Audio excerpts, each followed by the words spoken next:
storm show. Ay, it's a storm show.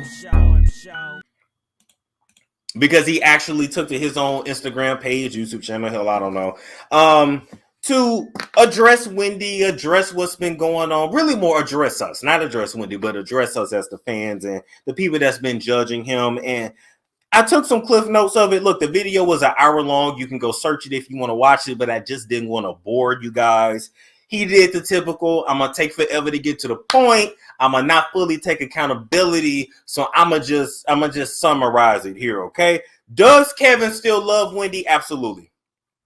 Did he ever truly love Wendy? Yes, he did. But do I also feel like Kevin saw a lick in her? Do I feel like at his core, he's a hustler, he's a pimp, he's a thug? Yes. Yes. Okay. But I'm going to be honest, as I was listening to Kevin speak, let me put him up. Well, yeah, put him like that. As I was listening to Kevin speak in that video, what I more saw was a man that knew he could turn this woman into a star, even though she was already on the rise when they got together. But even he did not know how big she was going to get. And in my honest opinion, the bigger Wendy got, the more her name grew, and even the more she stepped into her leader energy. I don't want to use the word alpha. Y'all know how I feel about that. But let's just use it for this video. The more she stepped into that, because she was that bitch. And she still is. She paved the way. She's still the queen.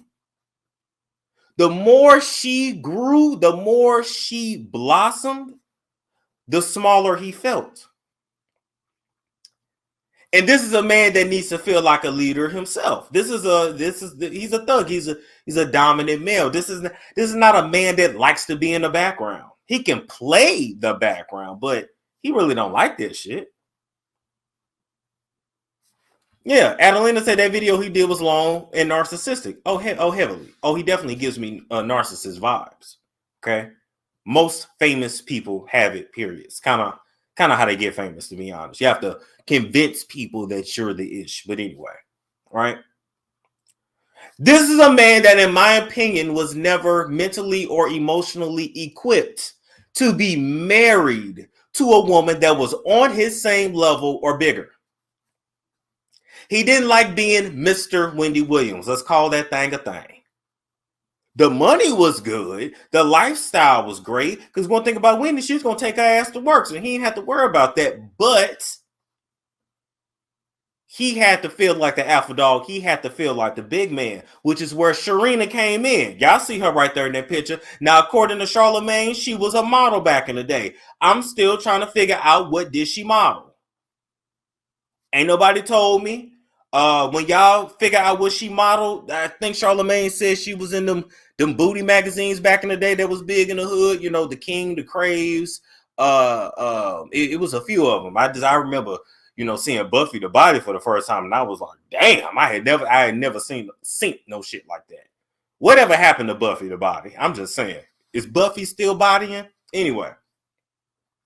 I don't know what kind of model she was, but Charlamagne claimed he was a model. But we know Charlamagne is ugly as sin, and it's from Moncks Corner, South Carolina. So, you know, anybody halfway decent to him is a model. I'm just saying. And any woman that showed him some attention that he didn't have to drug first is a whole nother thing. But anyway, we ain't a drag on Charlamagne. You know, Charlamagne then got that skin together and you know, did a few push-ups, and y'all got that man feeling like he Morris Chestnut. And Charlamagne, you was not Morris Chestnut, you know, not on your best day, not in this atmosphere or the next, not in this dimension or the next, and not in this universe or the multiverse. You will never be motherfucking Morris Chestnut. No homo, but you ain't that. You ain't that nigga. You ain't. It's a no.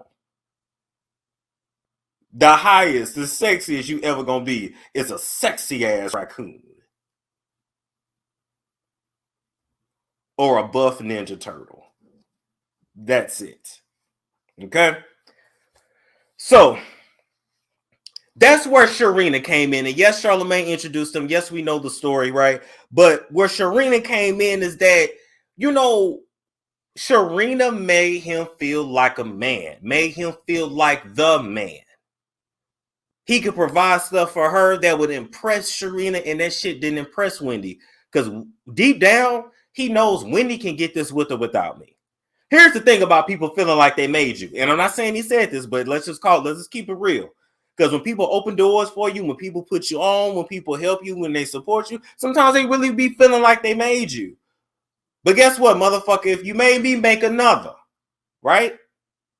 And you see he tried to do that with Sharina, 4 failed businesses. The girl didn't know if she wanted to open up a store, if she wanted to rub feet and backs. I'm trying to figure out how a massage parlor failed. Them Chinese and Vietnamese girls been running around rubbing all kinds of booties and thighs, making all kinds of Ferrari money, walking the back. So I'm trying to figure out how Sharina couldn't make the massage business work. I'm just saying. You also got to keep in mind that Wendy and Kevin didn't really have a lot of time for one another. Their relationship quickly turned into work, just work. And what Kevin should have done is been a real man about it and said, Wendy, I am no longer romantically in love with you like that. We don't have that connection anymore. And I want to go be over here with Sharina, but I'll still manage you. When I tell you that Wendy would have been hurt, but Wendy would have respected that. And you probably would have saved her from, the mental breakdown, the nervous breakdown and shit. I'm just calling the thing a thing. I'm just calling the thing a thing. Great manager, not to be her husband. No, he needs to be above his wife. Listen, some of y'all got men, they get an attitude when you start making $25 an hour and he's still at $15 an hour. So you just imagine a millionaire versus, you're the manager or but Wendy, it's Wendy's the star. He couldn't handle it. Eventually, it got to his ego. The majority of the things men do, the majority of the decisions that men make, and pretty much how men will F up their whole life and their family, baby, it's all based in the ego. You ain't tell him he was cute. You ain't rub his back. Come on now, let's keep it real. Let's also talk about the fact that Wendy and Kevin's marriage, in addition to working together and trying to be romantic, it was too much going on. They got together, got to work, 8 miscarriages, then finally became parents. They ain't really had no time just for them like that.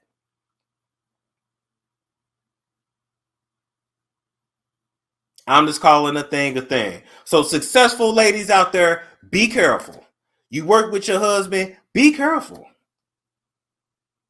Because I'm going to tell you, I could never work with my spouse. I could never. Because if I got to cuss your ass out at work, I'm still mad about it when we get home. I just couldn't imagine we had a bad day at work and now I got to look at you again in the house. No. I need somebody to come home to talk shit about the people at work.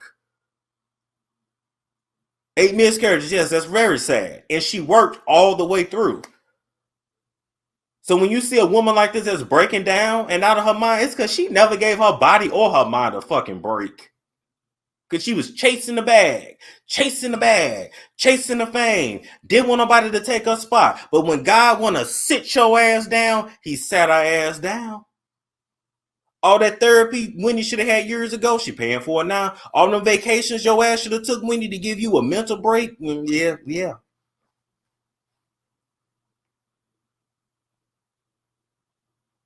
But Kevin kept her safe, and she's forever indebted to Kevin because Kevin kept her alive.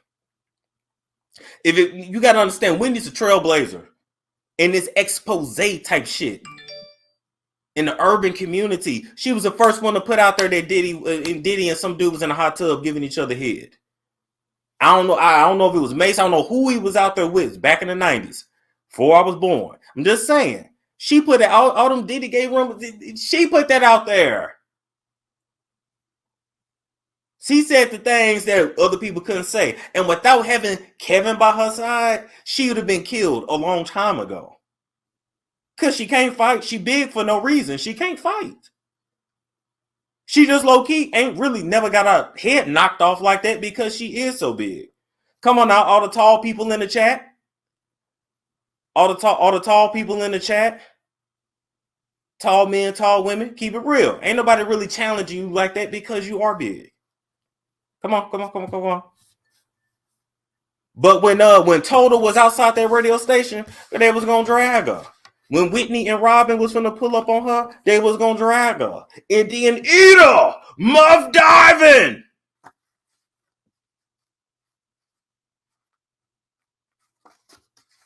So, with all that being said, is he sorry? Yes. Does he care about her? Yes. Is he still a narcissist? Yes. Is he still a pimp, in my opinion? Yes.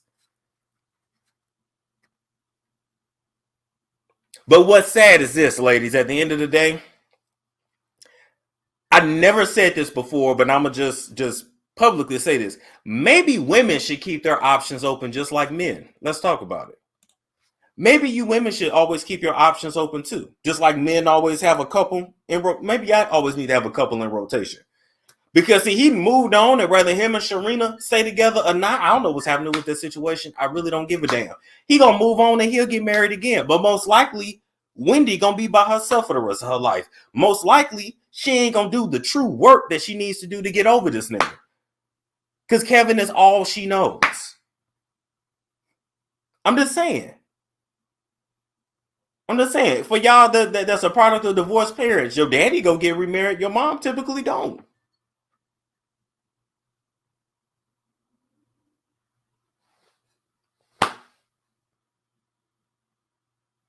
I'm just saying, keep your options open. So, all in all, that was a video. It's a storm show. Ay, it's a storm show.